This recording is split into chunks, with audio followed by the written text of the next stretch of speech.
नमस्कार मेरे प्यारे भाई और बहनों, एस के शर्मा चैनल आपका हार्दिक स्वागत करता है। आज बात करते हैं मायका और ससुराल, एक औरत की दर्द भरी कहानी। एक लड़के की शादी होती है और शादी संपन्न होने के बाद विदाई का समय आ जाता है और लड़की के घर वाले लड़की के पास एक एक करके उसके कमरे को जाते हैं और समझाते हैं। पहले माँ जाती है और कहती है अपनी बेटी से कि बेटी कल से जल्दी उठना और सबसे पहले उठ कर नहा धो लेना, फिर पूजा पाठ करके रसोई का घर का सारा काम सबसे तुझे ही संभालना है। कल से देखना कोई गलती न करना, वहाँ तेरी माँ नहीं होगी समझाने के लिए। सारे काम ध्यान से करना। पति को दफ्तर से आने के बाद पानी, फिर कुछ देर बाद खाना और फिर जो भी बोले कर देना। सासू माँ की सेवा करना और घर के सभी लोगों का ध्यान रखना। फिर कुछ देर बाद पापा आते हैं और कहते हैं बेटी अब अपने ससुराल को ही अपना घर समझना और सबका ख्याल रखना। अपने माँ बाप के मान सम्मान को मिटने न देना बेटी। और इतना कहकर पिता की आंखों में आंसू आ जाते हैं और वे बाहर निकल जाते हैं। फिर भाई आता है। भाई कहता है आंखों में आंसू से भरी होती है और चेहरे पे मुस्कान के साथ बोलता है लगता है तू अब ससुराल ही चली जाएगी। तू सच में जा रही है? अब तुमसे छुटकारा मिल जाएगा। अब तेरा सारा हिस्सा मेरा हो जाएगा और अब कोई बात बात पर टोका टोकी भी नहीं करेगा और न ही कोई काम माँ से मेरी शिकायत करेगा। चलो बढ़िया है, आज से तू परेशान नहीं करेगी हमको।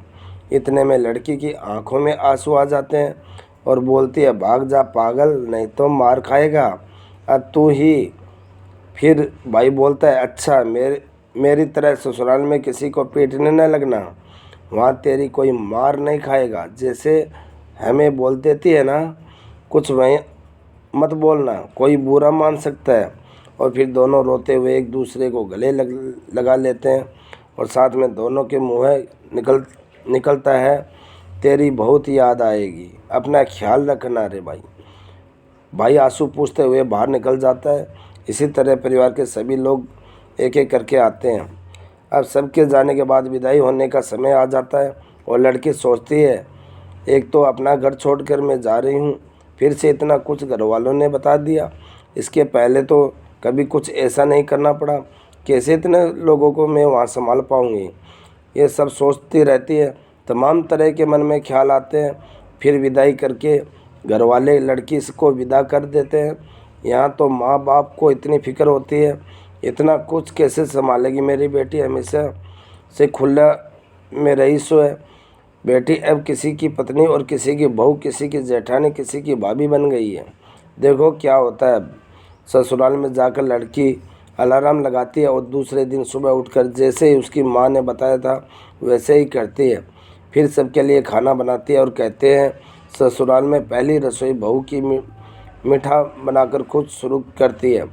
तो सबके लिए खीर बनाई और खीर में चीनी कम रह गई, बाकी खीर बहुत अच्छी बनी थी। अब बनाने के बाद खीर सबके लिए निकालती है और सब तो खा लेते हैं, कुछ नहीं बोलते। फिर सास जाकर अपने बेटे को और अपने पति के पास बैठ जाती है और जाकर बोलती है घर वाले ने कुछ सिखाया नहीं है, चीनी देखो कैसे डाल दी थी, लग रहा है खीर नहीं चावल खा रहे हैं।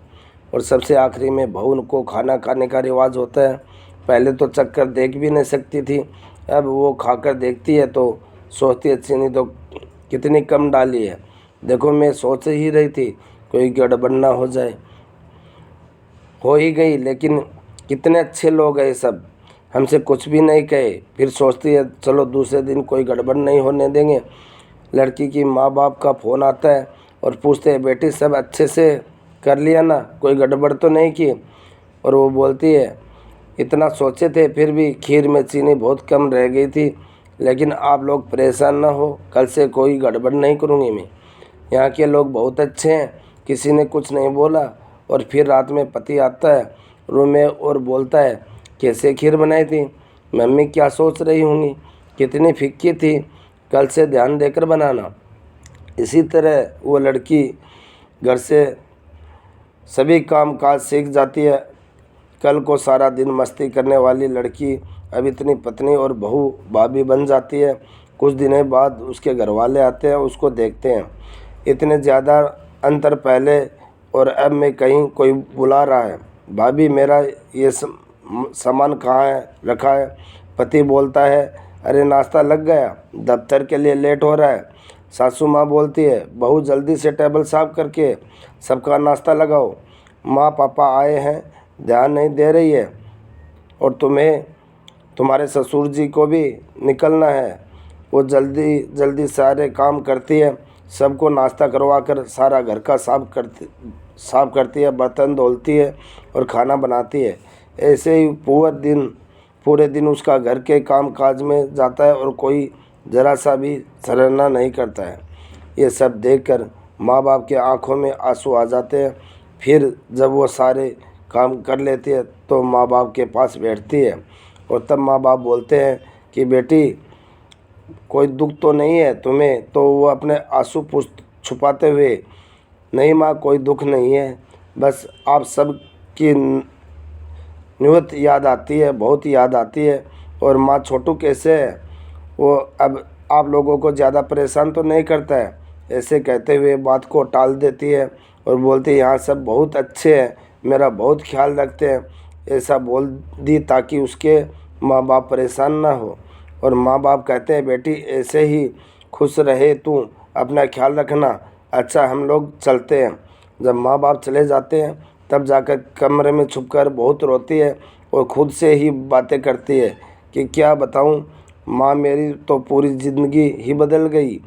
कभी खुद के लिए समय नहीं निकाल पाती, सारा दिन ऐसे निकल जाता था। फिर सास आती है और बेटे से कहती है, माँ बाप आए थे, पता नहीं क्या पट्टी पटा कर गए हैं। अब बताओ दोस्तों, ऐसे बहुत लोग के साथ होता है।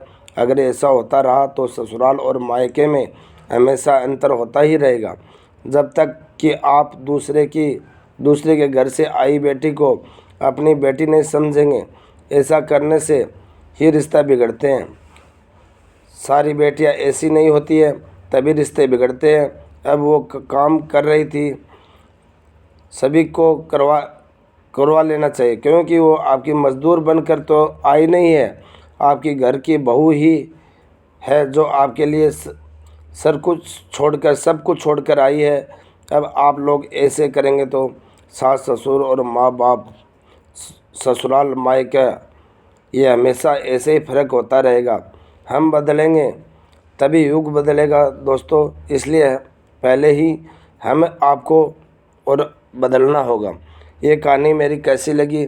अच्छी लगी हो तो SK शर्मा चैनल को सब्सक्राइब कीजिए और लाइक कीजिए, बेल आइकन को प्रेस कीजिए ताकि आने वाला नोटिफिकेशन आपको सबसे पहले पहुंचे। धन्यवाद। जय श्री श्याम।